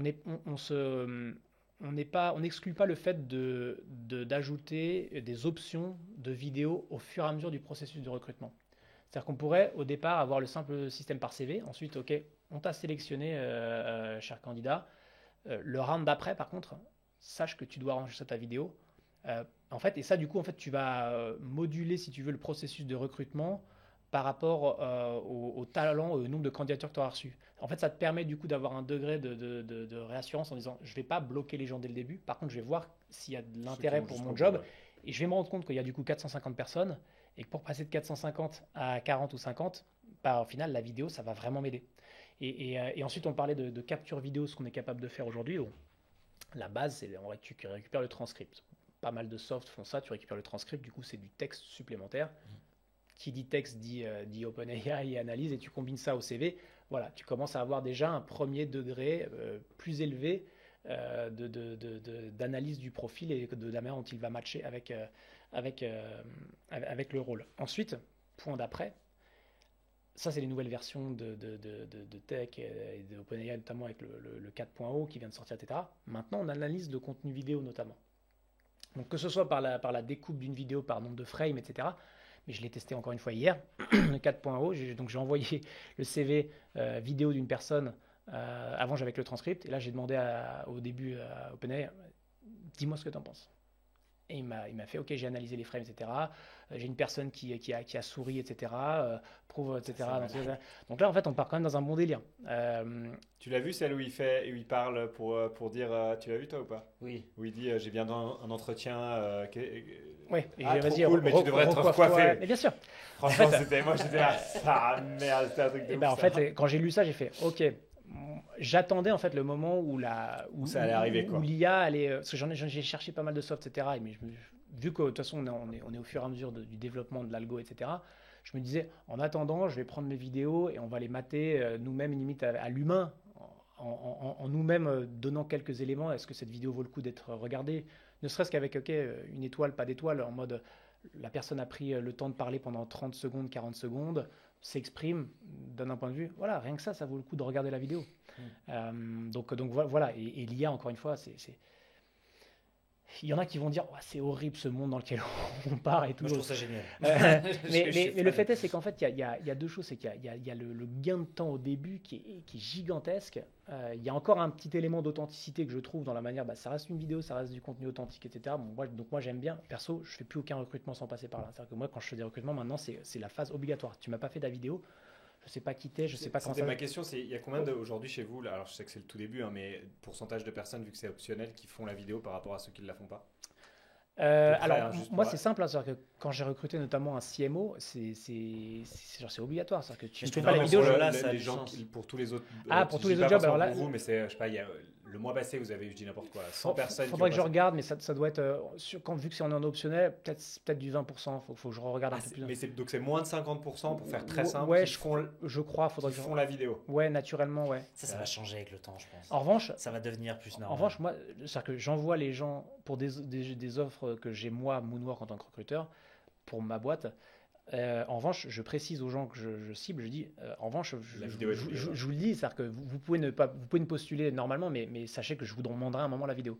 Et là, évidemment, du coup, les gens. Mais même pour un IT, par exemple, parce que tu l'as toi-même dit que c'était pas forcément nécessaire pour ces rôles-là. Ouais, alors, je comprends. Pour un CMO, ça a tout son sens. Chez Flydesk, figure-toi, donc ce que je fais, c'était obligatoire. Pour la simple raison que j'embauchais des gens dans le monde entier. Et en fait, l'anglais était. Tu veux savoir qu'il existe? Non, mais ouais. Mais bientôt, non, mais tu rigoles, bientôt ce sera ça pour la J'allais y venir après. T'engages un AI pour ton boulot. Mais pour l'instant, effectivement, tu sais encore que la vidéo est à peu près authentique. Mais effectivement, dans pas longtemps, entre GenAI et tous les autres, là, tu t'es pas à l'abri que ce soit quelqu'un d'autre qui postule pour toi. Complètement. Mais pour en revenir à la manière dont moi je faisais mon recrutement aussi pour des IT, ça c'était quand j'étais à Hong Kong. Tu bosses beaucoup sur la time zone du coup asiatique, etc. Et du coup ton staff de dev il sera beaucoup en Inde, au Vietnam, etc. Et du coup moi c'était un critère obligatoire. Je me suis retrouvé en fait à passer des entretiens avec des gens en fait, du coup vrai entretien en live, etc. Et en fait au bout d'une minute tu sais, putain j'aurais pu gagner un peu de temps, le gars sait même pas parler anglais quoi. Genre, je ne pourrais pas communiquer avec cette personne-là. Et donc en fait après j'ai fait une bonne dizaine d'erreurs comme ça, et ensuite maintenant dans la suite tous les recrutements que je faisais c'était ok, est-ce que je peux avoir juste 30 secondes un petit enregistrement, un petit recording vidéo juste pour comprendre. Et en fait tu le sais tout de suite. Et c'est ça que j'aime bien, je pense, avec ces outils-là et avec l'AI en général, c'est que l'AI couple toute la partie chiante, redondante, qu'en fait on n'a pas besoin de l'intelligence humaine pour ça. Pas besoin, c'est-à-dire que tu as une partie. Comment tu dis de biais quoi. L'AI elle a moins de biais logiquement. Logiquement oui, parce qu'il est basé sur de la data. D'accord. Faire attention à la manière dont tu mets tes critères, parce que tu peux vite retomber sur les trucs. Logiquement, de nouveau, après je suis pas assez expert pour rentrer là-dedans, mais logiquement, tu vois, on parlait de couleur, d'handicap, de tout. Logiquement, ça devrait. Bien sûr. Ça ne devrait pas, de nouveau. Après. Et je te donne un exemple, c'est là où il faut faire attention. C'est que si moi, en termes de critères de recrutement, je dis dans les valeurs, dans mes centres d'intérêt, j'aime le foot. Et en fait, l'IA, pensant me faire plaisir, il va recruter que des mecs. Quoi. Que des mecs, ouais. Et ouais, c'est pas bon. Non, c'est sûr. Tu vois, donc il faut faire très attention. Faut monitorer comment c'est fait. Dans ce que tu veux, dans ce que tu recherches, etc. Ouais. Voilà. Mais donc toi, tu poses quand même tes critères en tant que recruteur en amont, et l'IA prend en compte ces critères dans la recherche. Et on ne dit pas que ce sera parfait, parce que c'est ce qu'on doit monitorer. Et encore une fois, je te dis, je te parle, on développe en ce moment de tous ces trucs-là. Donc là, on voit les ratings, on les trouve pas super bien, on les trouve parfois trop, etc. Donc nous, on doit travailler pour éduquer le système pour que, et je te dis ça, mais ça se trouve, ça va prendre 1 an avant que notre système soit vraiment robuste pour être plus efficace que si moi je prenais le temps de faire ce boulot-là, tu vois aussi. C'est toujours... Le but du jeu, c'est d'apporter de la valeur. Dès que l'humain commence à prendre le dessus, il le fera toujours mieux. C'est-à-dire à quel moment le pre-screening doit s'arrêter et le screening en live doit se faire. Donc voilà, et nous on joue là-dessus pour essayer de baisser les coûts et d'y arriver comme ça. Mais la vidéo, moi j'aime bien, c'est-à-dire que j'avoue, je m'en sers et c'est... Voilà, de toute façon, les lettres de motifs, faut arrêter. Là, tout le monde écrit en IA, c'est ridicule. C'est con, hein, ça devient un monde où c'est les articles qui sont écrits par l'IA, c'est des bots qui vont lire les articles pour faire du trafic. C'est quoi débile. C'est quoi l'autre jour, je disais le truc de Sam Altman, là, c'était 99% 99% du contenu d'ici à 2020, genre 2028, ou je sais pas, c'est demain, quoi, concrètement. Sera généré par de l'IA online. Et 1% genre humain. Le problème de ça, je ne sais pas si on veut rentrer dans cette discussion-là, mais c'est le fait qu'au bout d'un moment, comment l'IA va continuer à se nourrir. Parce que l'IA se nourrit... Il va s'auto-brainwasher. Il va s'auto-brainwasher et du coup, on va créer une entité qui est complètement séparée de l'humain, pour le coup. Tant que l'humain vient intervenir. Qui est fidé par ce qui se passe dans le Tant que l'humain vient intervenir et dire vers le RLSA, non, c'est quoi RL, Reinforcement Learning Feedback. Mais il y a le fait qu'il y ait l'influence humaine. Voilà, les news, il y a aussi l'actualité qui rentre, qui feed. Tu as la création de valeur originelle des gens qui créent des produits, des softwares, et des même logiciels, ce qui se passe dans le monde réel. Tu sais, il y a le truc que je voulais acheter, la Travel, je sais que je t'ai montré. Oui, que tu... as un petit clip que tu mets là, et en gros, tu peux enregistrer tous tes meetings, toutes tes conversations, puis ça te les transcrit automatiquement, etc. Puis après, tu reçois moi, je fais déjà ça pour mes meetings online. Déjà. Voilà, moi, je l'ai fait avec mon Google Meet, c'est machin, mais là, tu as un truc que tu peux mettre là. Dans tes meetings là, tu vois, ça, je pourrais l'enregistrer, etc. Puis après, moi, maintenant, quand je suis dans un meeting et que j'ai pas le truc de Google Meet, ça me frustre. Exact. Ça, pour dire ça, tu pourrais fider aussi des discussions dans un café, enfin après on va loin, mais dans une discussion, meeting avec un pote dans un café où tu discutes de plein de choses, et ça c'est fidé à l'IA pour qu'elle grandisse encore plus, qu'elle comprenne les interactions humaines, comment deux personnes qui parlent de foot. T'imagines si tu arrives à avoir accès à cette donnée, là tu peux fider le truc, là tu peux fider les conversations de tous les jours de tout le monde dans le monde entier. Là on rentre dans Black Mirror. Là. Non mais c'est ça, c'est des conversations téléphoniques. Des conversations téléphoniques, elles sont filées. Bref.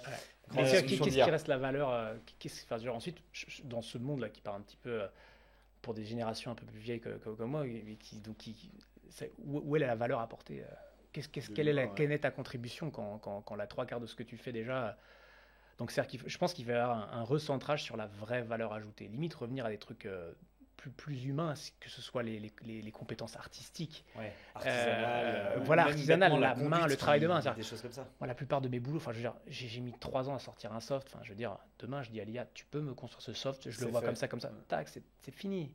Donc, et pareil, des PowerPoint, là, j'étais consultant avant, donc combien d'heures perdues à faire des slide decks inutiles. Là, t'as Sopra, t'as des choses. Le monde va changer. En plus, c'est super intéressant, c'est sur la manière aussi dont tu vas recruter les gens de demain. Donc, dans 10 ans, tout va changer encore une fois. C'est-à-dire, qu'est-ce que tu enseignes à nos enfants aujourd'hui? Est-ce que ça a de la valeur? Il y a ce système aussi des skills. Combien de temps une skill a de la valeur quand tu recrutes sur de la hard skill? Avant, nous, quand on est sorti d'école, c'était 10-15 ans, tu vas avoir de l'utilité à ta compétence que tu as apprise. Aujourd'hui, c'est des cycles de 2-3 ans. Je veux dire, tu recrutes quelqu'un pour une compétence aujourd'hui, dans 2-3 ans, elle n'a plus de valeur. Tu sais même plus si elle est toujours là, si les compétences sont toujours Et d'où l'importance de recruter sur les soft skills, sur la coachabilité des gens, leur motivation, leur envie d'apprendre, etc. Parce qu'au final, la hard skill, les chances que ça ne serve plus à rien, rapidos, ce qu'elle sait faire la personne. Ouais. Wow, ok. Tu parlais de. Ouais, on va... Non, mais le truc, c'est comme d'habitude, après on peut partir pendant des heures et tout. Après, on va s'unplug de la matrice. On va s'unplug juste après. Ouais. Tu parlais de ton passé de consultant. Ouais. Comment tu passes de consultant, on va dire corporate, Apple, etc., tu as bossé dans des grosses boîtes, à entrepreneur basé à Genève Écoute, en quelques années? Déjà, moi, perso, j'ai toujours eu l'envie de l'entrepreneuriat, depuis le début. J'ai toujours eu des box à idées, des petits notebooks, etc., faire des petits groupes d'entrepreneurs avec mes potes où on lance des petits pitch decks, trucs comme ça. On n'en fait absolument jamais rien. À chaque fois, on dit « Wow, t'es trop chaud, ouais, demain, on lance la boîte ». Je l'ai fait à peu près 50 fois depuis que je suis étudiant. Et à chaque fois, on n'a jamais été très loin. Donc ça a toujours été en moi. Et ensuite, dans le cadre de mes boîtes en corporate, etc., où honnêtement, je pense que j'ai appris énormément de choses en corporate qui ont fait aujourd'hui qui je suis, qui fait que ça pourra m'apporter de la valeur aussi dans l'entrepreneuriat. Mais ensuite, j'ai commencé à toucher un peu l'intrapreneuriat aussi. J'ai aidé une boîte norvégienne quand je suis revenu des US à s'implanter en France. Donc, alors ça a été dur, galère. On n'a pas eu des gros succès, mais bon, déjà, premier élément d'expérience entrepreneuriale, la difficulté que c'était d'avoir une boîte en France à l'époque avec ces problématiques administratives. Pour parler de ces sujets-là, c'était un peu l'enfer. Mais bon, voilà, c'était les bons learnings. J'avais appris certaines choses. Et ensuite, voilà, intrapreneuriat aussi dans ma boîte de telco, une boîte qui s'est fait racheter par les géants japonais des telcos NTT. Mais avant de quitter ce groupe-là, en fait, on a fait de l'intrapreneuriat, on a essayé de lancer un soft de vidéoconférence, et donc en fait, on a créé une sorte de spin-off à l'intérieur de la grosse boîte, en fait. Et ça, c'était hyper fun. On s'est ramassé de ouf, parce qu'on a essayé de lancer un produit quand il y a Zoom qui commençait à décoller, donc aucune chance que ça fonctionne. Mais là, j'ai commencé à me dire, j'adore le côté, il y a un produit, on va essayer de le vendre, on se démerde. On fait du fake it pour tirer. Ça a commencé à me dire, ok, c'est à ce moment-là, d'ailleurs, c'est à ce moment-là que j'ai commencé à réfléchir au remote work, à qu'est-ce qu'on pourrait apporter comme solution. Au début, d'ailleurs, c'était une marketplace, ça s'appelait Corpaway, c'était Corporate Jobs to Take Away. Je voulais présenter des jobs en remote. Donc, c'est à ce moment-là que ce brainwashing a commencé à se faire dans ma tête sur l'entrepreneuriat. Et ensuite, voilà, à un moment, tout s'est aligné. Avec trouver des investisseurs qui ont voulu m'accompagner au début, et c'est comme ça que j'ai commencé au final. Et comment tout ton background culturel aussi, parce que tu as vécu en Chine, tu as vécu à Hong Kong, dans plein d'autres pays, tu pourras citer peut-être lesquels, mais toutes ces expériences-là, qu'est-ce qu'elles t'ont apporté aussi dans l'entrepreneuriat? Ensuite, c'est peut-être le côté un peu adaptabilité, le côté multiculturel dans la manière dont tu peux manager des gens et comprendre les spécificités culturelles de chaque pays, parce que dans un monde qui devient assez distribué d'un point de vue des ressources, où tu sais que tu as des... Moi, je raisonne par time zone maintenant beaucoup pour là où tu vas recruter les gens, tu vois. Donc là, aujourd'hui, je suis en Suisse, je réfléchis à la time zone qui est comme ça. Donc, les talents, je vais les recruter du haut jusqu'en bas. C'est un critère pour toi? Ouais, parce que alors, je crois à la time zone parce que tu as besoin de bosser, avoir des heures communes pour pouvoir échanger. Mais par contre, le fait c'est que si j'ai un talent qui est à Madagascar, qui est un développeur et qui est un ouf, et ben, c'est lui qui aura le job. Donc c'est aussi un... Et alors, faut pas me taxer de dire que je vais chercher la ressource là où pour faire des échos, enfin aller chercher le moins cher. Mais le fait est, c'est que tu es dans un monde où tu dois être compétitif et du coup as des talents et c'est aussi donner des chances à ces gens-là qui sont dans des pays qui n'ont pas toujours eu des facilités. Bah en fait, tu sais quoi, tu vas lui mettre un salaire qui sera 15-20% plus cher que ce qu'il aurait localement et tu fais remonter ces pays-là aussi et donc je trouve ça assez génial. Donc moi je raisonne vraiment en modèle distribué quoi. Et quand tu es en Suisse où tu as les coûts salariaux qui sont d'une violence inouïe, je peux te dire en entrepreneuriat c'est bonne chance. Elle ressemble à quoi l'équipe Moonwork aujourd'hui en termes de... Alors on a, je dirais, il y a un mix entre des full-time. On a une personne full-time qui est mon CMO qui est basée à Bâle. Et ensuite on a des gens qui sont un peu en part-time à droite à gauche. J'en ai qui sont à Genève. Et j'ai du développeur qui est à Strasbourg, en Bretagne. Donc on a un petit mix un peu de tout. Ouais. Vous êtes full remote, vous. Vous arrivez à faire un peu moi, je me mets en hybride parce que j'ai une personne qui est dans les bureaux ici à Genève et en plus de ça, j'ai le Venture Studio qui est dans les mêmes bureaux que moi. Donc, je suis trop content de pouvoir venir les voir, échanger avec eux. Et du coup, donc moi, je suis dans un contexte hybride avec un vrai bureau où on va dans un coworking, c'est le meilleur des mondes. Et les autres sont à droite à gauche, un peu en full remote. Et en fait, eux créent leur propre hybride s'ils le veulent. C'est-à-dire qu'ils vont devoir se rapprocher d'un cowork pour essayer de se connecter à des gens. Tu te verrais repartir à l'étranger, fonder une boîte dans un autre pays ou dans une autre ville aujourd'hui, ou tu penses que dans le modèle hybride, finalement, tu peux le fonder ici et c'est là où tu as envie de rester et donc tu vas rester là en gros. Alors c'est difficile à dire. Pour l'instant, évidemment, aujourd'hui, je suis ici pour le temps qu'il faudra parce que voilà, j'investis sur ces boîtes donc voilà, c'est. En revanche, si demain, pour X raison, que ce soit on se fasse racheter ou qu'on me sorte, tu vois, et que je dois rouvrir un peu mon scope, mon terrain de jeu, honnêtement, à chaque fois, moi, je vais là où le terrain de jeu sera le plus intéressant. La Suisse a ses avantages, mais elle a ses contraintes aussi. C'est-à-dire que c'est un marché qui n'est pas énorme d'un point de vue profondeur, tu vois, c'est excellent pour faire des preuves de MVP, parce que tu es sur un marché multiculturel. Donc si tu réussis en Suisse, tu as quand même des éléments intéressants. C'est-à-dire que si tu réussis Suisse alémanique, Suisse romande, etc., c'est des choses qui peuvent, d'un point de vue investisseur, dire tiens, c'est marrant, ils ont réussi à claquer une petite boîte sur deux cultures différentes. Ça veut dire qu'on peut le porter sur un. Ouais, exactement. Non, mais tu peux, c'est ça qui est vachement intéressant. Et donc ça, c'est super intéressant. Donc, et dans le modèle du MVP, encore une fois, erreur que j'ai dû faire avec Flydesk précédemment, j'ai voulu faire un truc global dès le début, alors j'aurais dû me concentrer sur un petit endroit et de bien le réussir.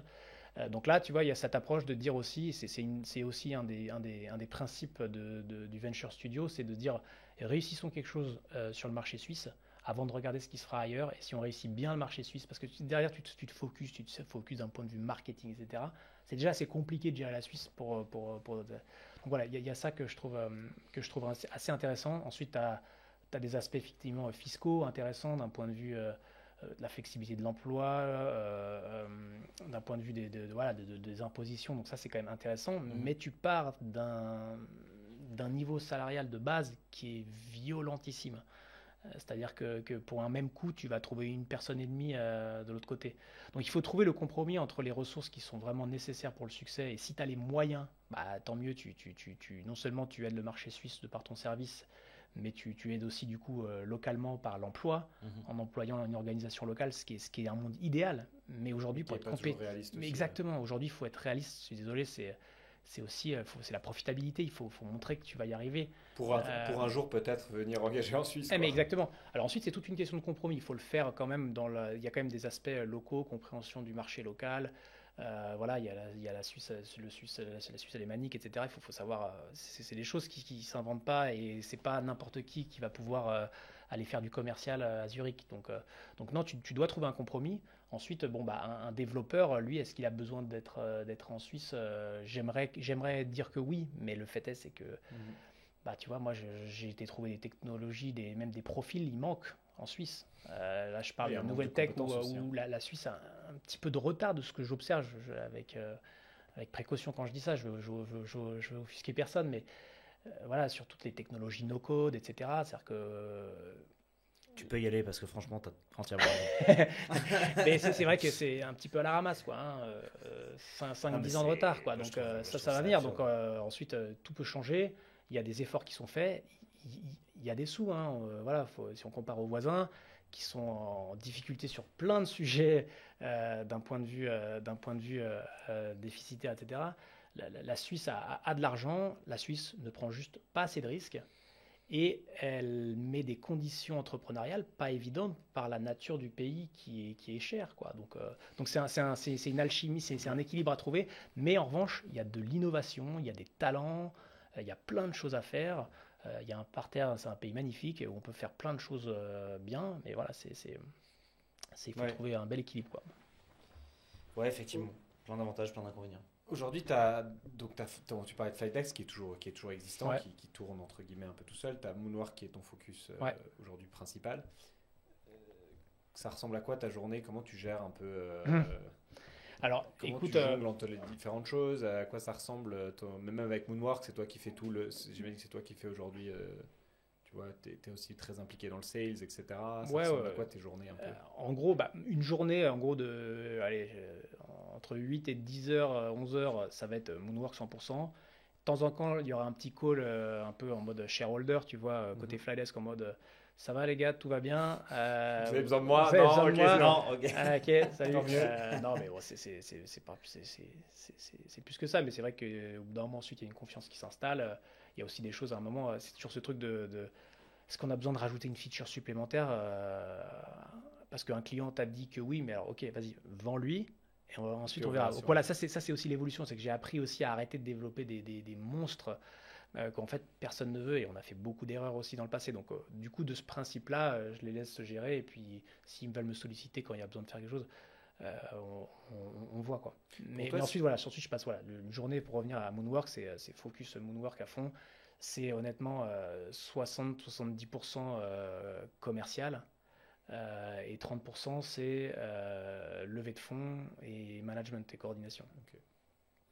Je sais plus ce que c'était, je voulais poser une question maintenant.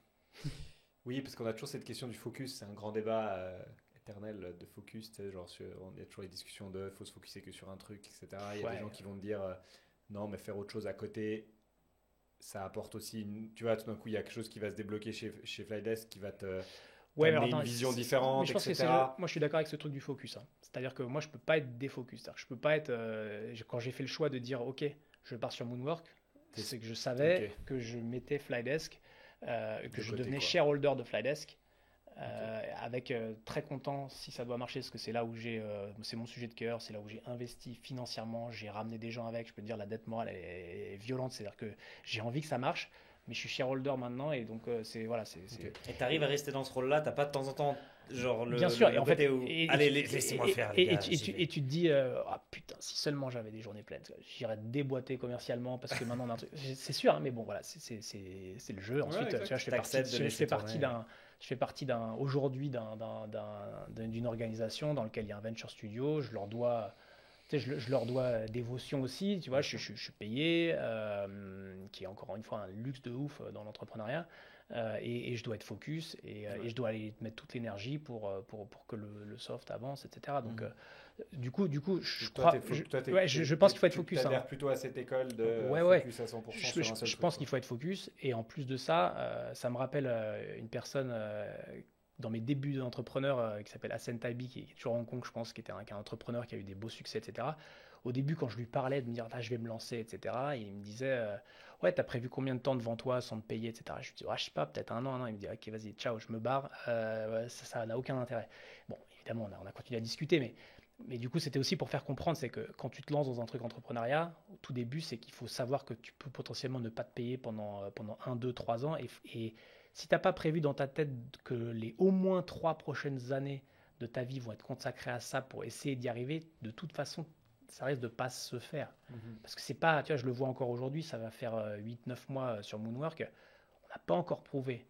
Ça peut, mais par contre, tu vois, si je devais m'arrêter maintenant, même si j'avais prouvé encore plus, ça ne marchera pas. Ouais. C'est-à-dire qu'il faut être conscient que tu te lances tu t'embarques dans une journée qui va être longue, qui va être 2-3 ans, il y aura des hauts, des bas. Ça va être dur et il faut s'accrocher parce que parfois le petit win il arrive, il y a pas mal de à la fin, tu vois. Putain, j'ai fait un micro pivot et si seulement j'avais fait ça plus tôt. Dans Zapier, t'as lu, justement on parlait de Zapier avant, tu l'as lu le livre ou pas? Non, vas-y. Dans le livre à la fin, il y a eu plein de levées de fonds de machin, et je crois je sais plus trop comment c'est l'histoire, mais à la fin en gros, le mec, il met son appart en caution, machin et tout, pour lever encore juste genre un tout petit peu de cash qui lui manquait, et puis genre quelques temps après, ça devient. C'est les meilleures histoires. C'est genre un mois après, tu vois. Bien sûr. Et en gros, tu te dis, mais si le mec, il avait pas juste fait ça, la boîte, elle était morte, parce qu'en gros, il mettait la clé sous la porte. Mais il s'est dit, non, faut juste qu'on tienne encore, genre, j'exagère, mais je crois que c'est un mois, tu vois. Ouais, bien sûr. Qu'on paye encore les salaires ce mois-là, parce qu'après, on a le cash qui va tomber de la banque X, machin, etc. C'est juste genre un mois, mec. Puis il doit tenir un mois, et après il tient un mois, et puis après 5 ans après, tu regardes, tu fais ah putain, mais bon, unicorn c'est facile et tout. Puis t'es là, non mais attends, les mecs, c'est un truc de ouf. Ça peut se jouer à pas grand chose quoi. Ouais, l'histoire elle est ouf. Ensuite, je peux te dire, ils sont les sueurs froides que tu non, mais ça, je veux même pas imaginer. Mais c'est ce qui rend, je pense, l'entrepreneuriat encore plus beau. Et c'est un de mes amis, un investisseur aussi, Igor Duc, qui est le fondateur de Native Union, une super marque de produits tech, qui dit honnêtement, c'est dur. Mais quand ça marchera, il ne faudra pas venir me dire que je ne l'ai pas mérité, quoi. Et ça, c'est vrai, quoi. C'est d'une violence. Et ensuite, on parle tout le temps de ces success stories, mais bon, il y a aussi des journées qui sont belles, qui sont moins successful, etc. Et même parfois, certaines qui sont difficiles, t'apprends. Moi, ce que je dis aussi parfois, c'est que en quelques années d'entrepreneuriat, mais ça vaut, franchement, 5-6 ans, ça vaut 30 ans, 40 ans de corporate job. Tu dois tout apprendre. C'est-à-dire que tu dois apprendre à vendre, tu dois apprendre à lever des fonds. Tu dois apprendre à faire de l'admin atroce, tu dois faire de la compta, tu dois faire gérer de l'humain, tu dois gérer. Mais c'est fou, mais derrière, tu gagnes. Alors, tu sais un peu tout faire, donc faut bien qu'il y ait un truc qui réussisse à un moment. C'est le but. Ouais. Hein. Mais bon, voilà, moi, en tout cas, en termes de learning, c'est magique. C'est monstrueux. Et qu'est-ce que tu donnerais comme conseil à quelqu'un qui veut se lancer aujourd'hui ? Écoute, si vraiment il est pas de salaire pendant 3 ans, on a compris. Il est sérieux, non, peut-être pas 3 ans, je veux dire, mais genre d'être prêt à ne pas gagner de maille, quoi, d'avoir vraiment prévu le coup. Et alors moi, je te dis, je me suis lancé au moment où j'allais avoir un deuxième enfant à Hong Kong, dans une ville qui coûte une véritable couille, si je puis me permettre. Et donc là, tu te dis, ouais, est-ce que je fais pas n'importe quoi là? Mais je peux te dire, après tu rigoles, mais et en fait, t'apprends à te sortir de ce confort du corporate. Parce que quand tu as ton salaire qui tombe tous les mois en corporate, tu es là, tu te plains, normal, on se plaint tout le temps. Machin. Et puis en fait, ça tombe, etc. Mais quand tu es vraiment dans le truc où tu te dis, je dois gagner de l'argent, parce que sinon je suis vraiment dans la merde. Et là, je peux te dire, tu te sors les doigts, quoi. Faut y arriver. Donc il y a ce côté aussi, le fait de ne pas être payé pendant un moment, ça va te chercher des ressources un peu intéressantes. Et à Hong Kong, il n'y a pas de chômage. Hein, donc faut trouver des solutions. Quoi. Et c'est ça c'est intéressant. Donc, en tout cas, le conseil que je dirais, c'est faut être prêt à avoir de la bande passante devant soi pour y arriver financièrement aussi, pour pouvoir survivre si tu as une famille, etc. Donc, il faut être prêt à comprendre que ça va prendre un peu de temps. Il y a pas mal de boîtes, de belles histoires où en fait les premiers dollars, ils sont arrivés au bout de 2-3 ans. Quoi. Donc ça, c'est un des premiers trucs. Ensuite, je dirais aussi, malgré tout, je pense que d'avoir un sujet pour lequel ça se débat. Il y en a qui disent va sur une niche qui rapporte plein de fric, c'est magnifique, même si tu t'en fous du sujet. Moi, en tout cas, je raisonne beaucoup plus sur le côté passion aussi. Si le sujet ne te passionne pas un petit peu, dès que tu vas avoir un petit coup de mou, tu vas lâcher. En fait, dès que tu vas avoir le premier un peu voilà, obstacle. Putain, un obstacle, un truc, tu es là. Ok, de toute façon, le sujet me fait chier. Et hop, c'est fini. Donc ça c'est un des trucs aussi. Essayer d'avoir une passion et aussi bien s'entourer. Ça, c'est pareil. C'est un des encore Hassan Taibi qui m'a dit ça. Mais tu construis une tech, t'as pas de CTO avec toi, t'es mort. Et c'est vrai que oui, c'est avec du recul, je me rends compte, ça a été aussi un des pains, des difficultés de Flydesk, c'est qu'on a mis du temps à trouver notre CTO, qu'on a fini par trouver, mais on a changé, etc. Et donc quand tu construis une tech, d'être solo founder aussi, c'est vu parfois comme un red flag chez les venture capitalistes, etc. C'est-à-dire que y a plus de risques en fait. Eux, ils cochent des cases. Hein. Ok, t'es solo founder, out. T'es avec un CTO qui a 10-20% de ta boîte, tu le connais depuis quand, il a fait ça, ok, good, checkmark d'après. Donc t'as aussi des trucs. Donc quand tu construis une tech, je veux dire, si t'es un business guy comme moi dans la formation, etc., et que tu as une dépendance et que la solution que tu veux proposer reporte sur de la tech, il faut être capable de s'entourer de bons tech, parce que si tu as une dépendance envers quelqu'un, dès qu'il te lâche, c'est foutu, tu comprends rien ce qu'il a fait. Donc c'est important de créer cette alchimie, de trouver son co-founder à qui on est capable de donner des shares pour que cette personne t'accompagne sur le long terme. Ensuite, encore une fois, je raconte ça, mais il y a toujours des exceptions à tout, mais c'est vrai que c'est avec du recul, c'est bien de se trouver ces tech people. Alors j'ai fini par les trouver, mais au bout de pas mal de temps. Mais c'est un truc qui, au début, je pense, quand tu fais une tech, est importante. Donc le mental, déjà, d'y aller à fond. Le côté accepter que financièrement, ce sera pas forcément hyper facile. Ouais, il faut pas faire. En vrai, faut pas faire ça pour l'argent. En fait. Non, bien sûr, la passion. Si ça tombe, t'as envie, t'es content. La passion, exact, et bien s'entourer. C'est en gros les 4 conseils que tu sors de ça. Bah déjà, tu vas enlever déjà quelques pains, quelques raisons de l'échec de la startup. On parlait de l'attraction, on parlait aussi, mais il y a aussi l'équipe. Tu vois, l'équipe, c'est un des critères top 3. Si tu n'es pas bien entouré, si tu n'as pas les bonnes personnes. Ensuite, une fois, pour ceux qui ont déjà revendu leur boîte, une fois derrière, après, eux, ils s'amusent. C'est limite du Monopoly. Toi. Ah, j'ai déjà revendu telle boîte à je sais pas combien. Je ramène mon petit crew. Ok, slide deck de 5 slides. Vas-y, je te mets. Bon, voilà, j'y suis pas. Tu y seras bientôt. Je le souhaite. Écoute. Est-ce que tu veux terminer par notre traditionnelle question très solennelle. Jean-Baptiste, qu'est-ce qu'il faut pour faire une belle vie? Une belle vie. Alors là, on va au-delà. Je dirais. Allez, c'est fini. T'es réglé. Pour une belle vie, je pense. Écoute, je pense qu'il faut avoir un bon entourage humain, des interactions physiques. J'en reviens. Évidemment, donc famille. Toujours critère important si ce n'est le plus important. En gros, moi, ce qui me fait un peu kiffer, c'est de toute façon, on va pas se souvenir de combien j'aurai sur mon compte bancaire sur ma tombe, rien à foutre. Donc, je pense que ce sera au travers de l'amour que j'aurais pu apporter aux autres, comment on se souviendra de moi, le côté positif. Donc, c'est pour ça qu'au final, c'est ça que même si je le retranscris dans le boulot avec tous ces sujets autour de la flex, etc., de l'épanouissement, etc., ma quête d'après qui sera celle de détruire ce smartphone horrible.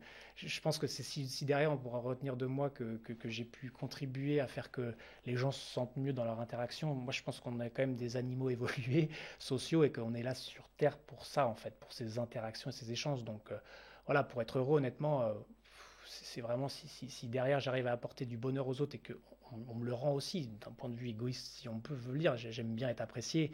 Et du coup, voilà, je fais des efforts pour les autres dans ce contexte-là. Donc, je pense que au final, c'est un peu le max. Et du coup, évidemment, être en bonne santé. Être en bonne santé, avoir un bon entourage, etc. Et honnêtement, il y a ce côté aussi, j'ai toujours voulu me barrer à l'étranger, à droite, à gauche, etc. Pourtant, me couper de mes amis, de mes socs, etc. Mais chaque fois, c'était pour reconstituer des nouvelles familles et des nouveaux amis, etc. Et à Hong Kong, on a vécu un truc complètement hallucinant, avec en plus la période Covid. On s'est retrouvé avec un groupe de personnes qui seront liées à nous à vie, tu vois. Donc, ce côté aussi des interactions que tu vas avoir, le côté, alors tu t'éclates parce que tu te diversifies, tu vois des choses que tu n'aurais jamais pensé voir.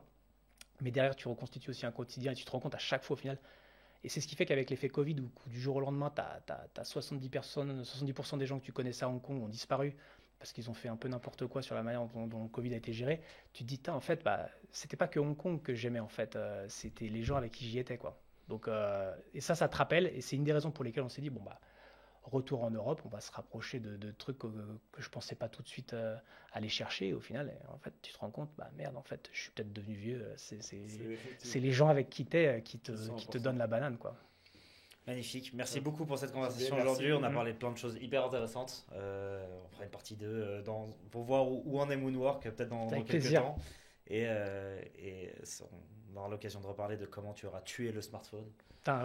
J'espère vite, avant que mes enfants commencent à me demander de pêcher. Là, j'ai une fenêtre de 3-4 ans. Là. J'ai des boulots. Merci beaucoup, JB. Salut, merci beaucoup.